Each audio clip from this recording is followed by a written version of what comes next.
Israel और Hamas के बीच युद्ध विराम लागू होने के बाद गाजा पट्टी में फिलिस्तीनियों ने राहत और खुशी का जश्न मनाया।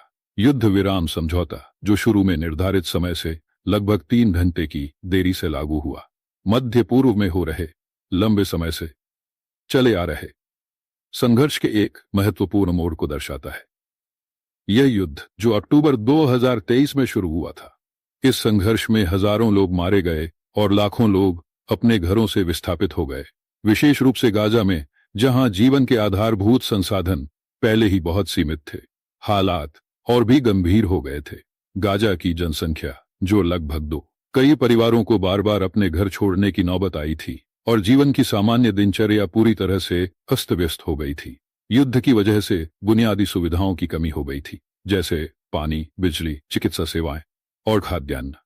ऐसे में युद्ध विराम की घोषणा ने गाजा के नागरिकों को राहत की एक किरण दी और उन्हें कुछ समय के लिए शांति की उम्मीद मिली। गाजा में युद्ध विराम की खबर फैलते ही लोग सड़कों पर आ गए।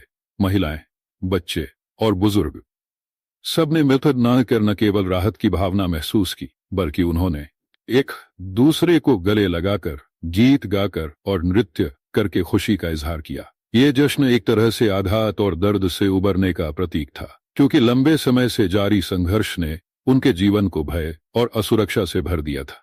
युद्ध के दौरान जो बर्बादी हुई थी, वह लोगों के दिलो दिमाग में अभी भी ताजा तरीन थी, और ऐसे में युद्ध विराम की घोषणा ने उन्हें एक आंशिक राहत दी थी। हालांकि यह युद्ध विराम केवल एक तात्कालिक राहत प्रदान करने वाला था, और फिलिस्तीनियों के लिए एक लंबी अवधि की शांति का सपना अब भी दूर था।